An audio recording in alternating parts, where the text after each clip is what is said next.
Hello, everybody.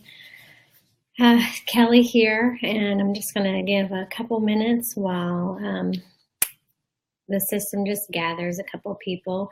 This is a Q&A. I've never done a Q&A, so I'm not sure how it looks on your side, but if you have questions, you can type in a question, I think, and it'll pop up on the screen where I can read it and I can answer your questions. Yesterday, Shannon did a video, which was really awesome that she was able to step out and do that. So thank you, Shannon, for your video and your faithfulness to this ministry. Today, I was just feeling that I should just share a little bit about myself with you guys. I'm a preacher's daughter, and I do come from a split family as well. So that was really hard growing up. My parents divorced when I was 8 years old. My dad was a pastor. My mom was the teacher of the school. Well, she was the principal of the school that we ran at the church. And just one day, I don't know, it was the craziest thing. She decided to up and just leave my dad, and we left church. And all of a sudden, once we left church, then my mom left my dad, and we ended up in West Virginia overnight. So it was just really strange how that happened. So I'm a PK's kid. I'm also from a divorced background. At the age of 10, I was in an extremely bad car accident, and I almost lost my life at the age of 10. A Bronco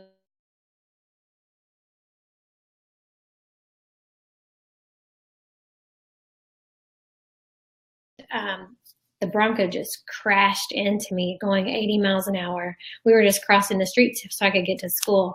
And the lady that was driving me to school, she flew out of the window into a ditch. She got a few stitches right here, and that was it.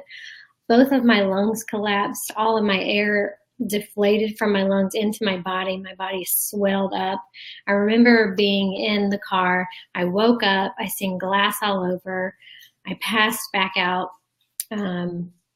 I heard sirens. Then I woke up in the ambulance. When I woke up in the ambulance, it was as if my face was all around my eyes, to the point that I could literally see my cheeks out here. It was the craziest thing. If you like the Michelin Man, that's what I looked like, is what they say. Like everything that was in my lungs, all of the air had depleted and all out into my body.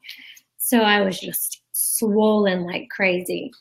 And I remember trying to breathe, and then I passed out because I couldn't breathe. And I woke up again. I was in a helicopter. And then I woke up again, and then I was on those hard metal tables in the ER room. And I remember hearing my dad crying over my body. And I couldn't see anything because I couldn't open my eyes at that point. And then the nurses said, you should have your family come in and say their goodbyes because she's not going to make it. And I remember trying to scream out and say, I'm here, I'm alive, I'm not dead. And you can just imagine the trauma of being 10 years old and thinking, they don't know that I'm alive, but I'm alive. And so I'm trying to scream out that I'm okay and I'm alive. Like, don't say your goodbyes, I'm okay. But I couldn't scream out. I couldn't move my body. I felt stuck in my body. And then everything went dark, and I seen this bright light. And then I seen myself as a young girl in these huge hands. And I was wearing a nightgown, and it was my favorite nightgown from when I was 4 years old. And I was standing in the hands of God. And I don't know if I was actually standing in the hands of God, or I was just having an encounter with God, or if I was just dreaming.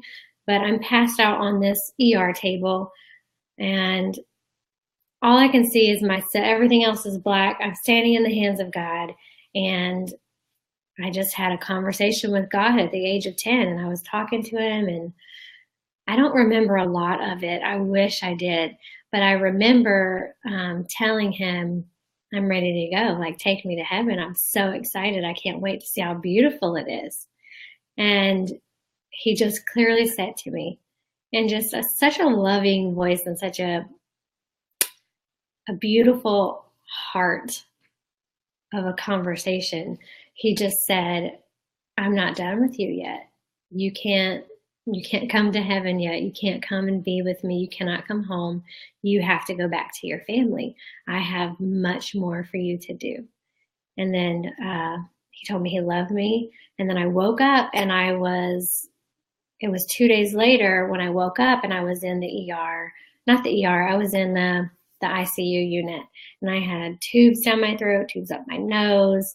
I couldn't speak. I had to write on a whiteboard for my family to be able to talk to me and to communicate. So they said that it was going to take a year for me to recover from this because my lungs had holes in them. I couldn't eat. I was in the ER. Oh, no, I was in the ICU for a week. Then I went to my own room, and I was in my own room, and they said, she's got to learn to walk again. She's got to learn to do all these things again. Within a week, I went home. So 2 weeks, my body recovered, and I did everything they said I would only be able to do in a year's time. I was walking, I was talking, I was eating, I was communicating like nothing had happened. So it was just a huge miracle. And I'll never forget it. So I just wanted to encourage you today that no matter what comes against you and what you're going through, just know that healing comes, that a new day comes in the next morning. It's not always easy, but it's always worth it. If God would have taken me and let me go to heaven when I asked, I wouldn't be here today talking to you. I wouldn't have my 3 beautiful children. I wouldn't have been through many of the things that I've been through so I can help other people. And that's my number one goal, is to set women free and to show them that God loves them and that there is healing. So my verse today is Philippians 4:13. I can do all things through Christ who gives me strength. So I just wanted you to know that you can. We love you, and we're here to support you. Have a great day. Bye-bye.